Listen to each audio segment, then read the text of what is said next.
Hello students, today we will discuss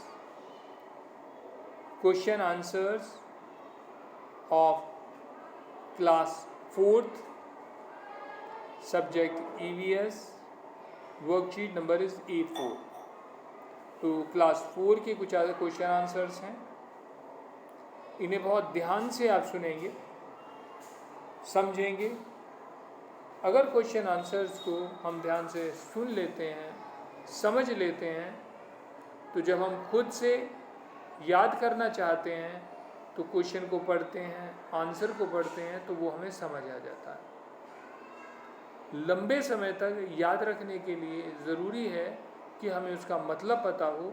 अगर हमें question और आंसर का मतलब भी पता होता है तो वो क्वेश्चन आंसर हमें लंबे समय तक याद रहता है। जब सुनने के बाद आपको ये याद हो जाए, एक बार सुनने से काफ़ी नहीं होता, कई बार सुनना होता है, खुद से बोलकर देखना होता है, और जब आपको लगे आपको याद हो गया है, बिल्कुल अच्छे से समझ में आ गया है, तब आप क्वेश्चन को देखकर अपनी नोटबुक में लिखेंगे, आंसर को बिना देखे अपनी नोटबुक में लिखेंगे, और अपनी नोटबुक से या वर्कशीट से आप उस आंसर को मिलाएंगे।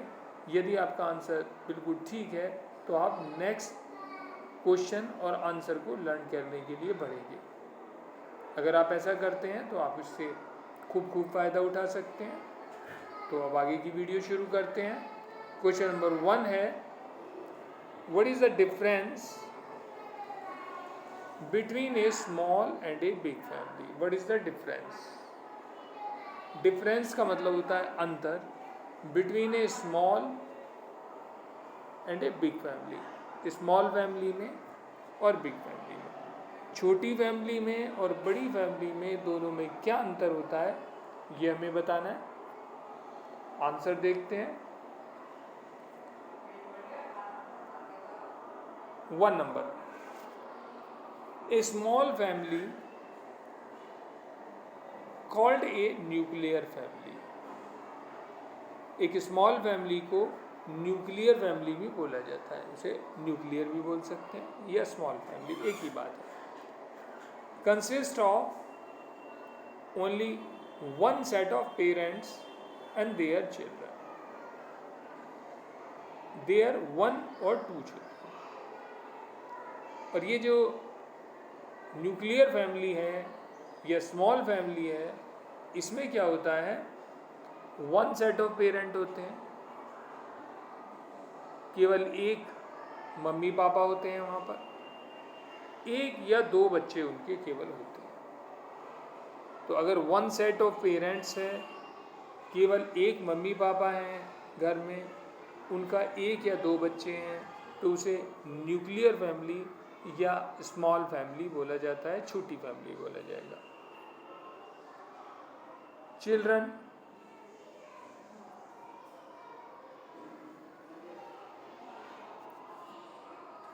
a big family has parents and 3 or more children। और बिग फैमिली में क्या होता है, पेरेंट्स होते हैं, इसके अलावा 3 या उनसे भी ज़्यादा बच्चे उसमें होते हैं, तो उसे बिग फैमिली बोला जाता है।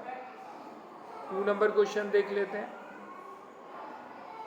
What is an immediate family? ये इमीडिएट फैमिली किसको बोला जाता है? इमीडिएट होता है जैसे 1 2 3, 1 के एकदम इमीडिएट 2 होता है, उसके इमीडिएट 3 होता है, जो लगातार कोई चीज़ है, तो उसे इमीडिएट बोला जाता है। ये ऐसे ही इसका हिंदी अर्थ बताया गया। यहाँ इसका क्या मतलब है उसे आप समझेंगे आंसर नंबर 2 में। आंसर नंबर 2 है, parents and their children living together.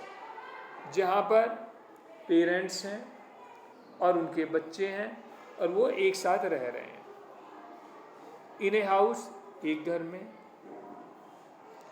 Compress, COMPRISE, comprise an immediate family.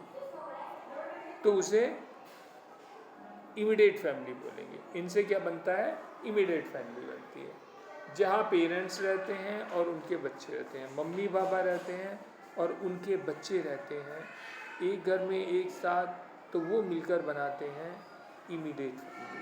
तो इमीडिएट फैमिली समझ में आ गया होगा।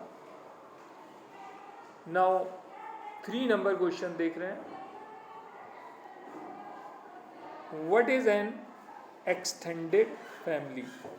आप देखेंगे एक्सटेंडेड फैमिली से क्या मतलब है। एक्सटेंड माने, वैसे हिंदी में देखा जाए तो इसका अर्थ होता है बढ़ना। तो बढ़ी हुई फैमिली से क्या मतलब है, तो इसका पता लगेगा आंसर नंबर 3 में। 3 नंबर आंसर देखते हैं। When the married sons and daughters, जबकि मैरिड सन और डॉटर, बेटा और बेटी, एंड देयर चिल्ड्रन, और उनके बच्चे, also living with the parents, वो भी पेरेंट्स के साथ रहते हैं, the family is called extended family. तो इसे एक्सटेंडेड फैमिली बोला जाता है। मम्मी पापा तो हैं ही, अब उनके क्या है, उनका या तो उनके बेटा या बेटी, और उन बेटा बेटी के भी चिल्ड्रन, देयर चिल्ड्रन, बेटा बेटी बड़े हो गए हैं, उनके भी बच्चे आ गए हैं परिवार में। अगर बेटा बेटी के बच्चे भी परिवार में रह रहे हैं तो उसे बोला जाएगा एक्सटेंडेड फैमिली। समझ में आ गया होगा। यानी कि जिस परिवार में मम्मी पापा तो हैं ही, दादा दादी भी हैं, तो दादा दादी हैं, मम्मी पापा हैं और बच्चे हैं, तो तीनों जनरेशन जिस परिवार में होती हैं उस परिवार को बोला जाता है एक्सटेंडेड फैमिली। तो एक्सटेंडेड फैमिली हो गया। अब आते हैं नेक्स्ट क्वेश्चन पर। 4 number, name 3 special occasions on which people fly kite. बढ़िया।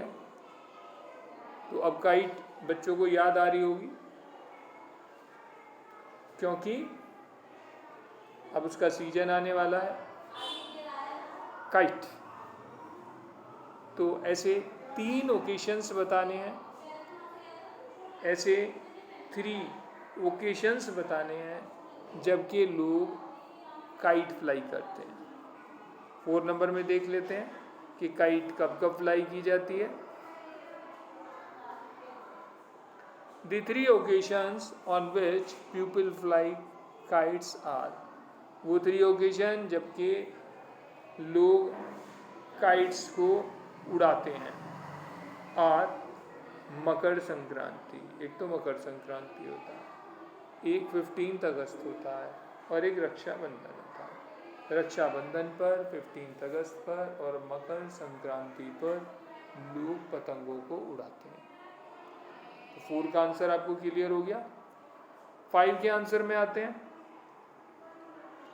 पहले क्वेश्चन देख लेते हैं। हु आर स्पेशल पीपल, बड़ा कॉमन सा है ईवीएस में, खूब पूछा जाता है सब जगह कि ये स्पेशल पीपल कौन से होते हैं। स्पेशल, ऐसे तो स्पेशल का मतलब खास से होता है, तो स्पेशल लोग कौन से होते हैं उसके बारे में बताना है। 5 का आंसर देखेंगे।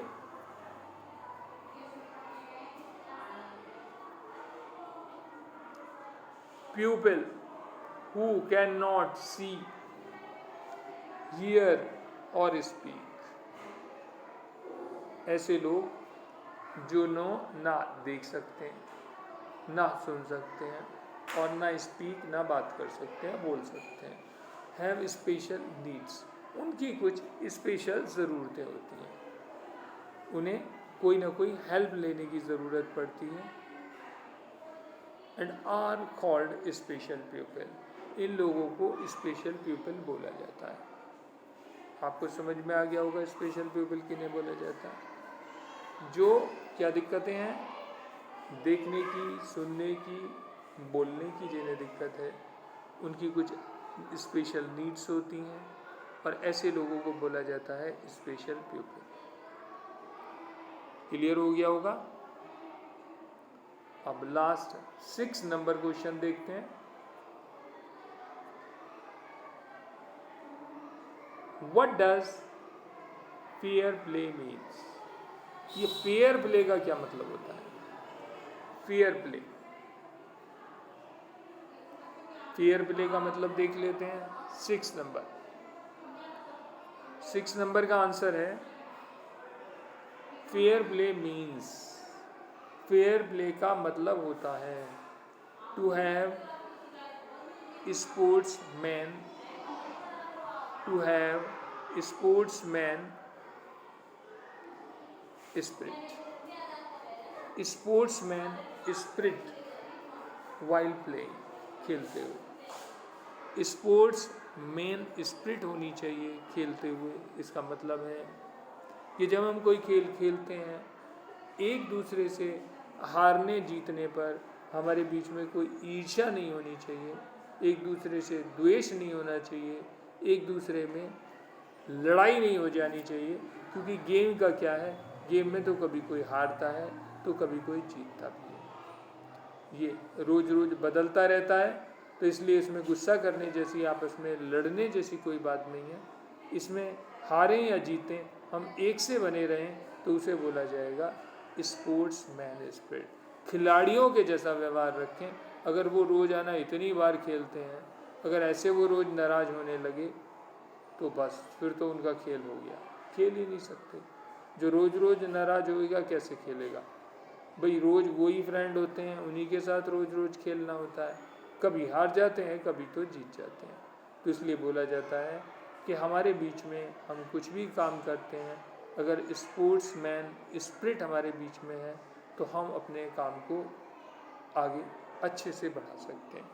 तो ये कुछ 6 इम्पोर्टेंट क्वेश्चन आंसर्स थे, तो ये हमने डिस्कस किए हैं। तो अगर आप वीडियो को बार बार देखेंगे, बार बार इन क्वेश्चंस को, आंसर्स को रीड करेंगे, इनका आपको मतलब अच्छे से समझ आ जाएगा और आपको ये याद भी हो जाएंगे। तो खूब अभ्यास करें, बिल्कुल ठीक ठीक क्वेश्चन को, आंसर को लिखें, तो आपके पूरे पूरे मार्क्स आपके आने वाले टेस्ट में आएंगे। नई वीडियो तक के लिए थैंक यू वेरी मच।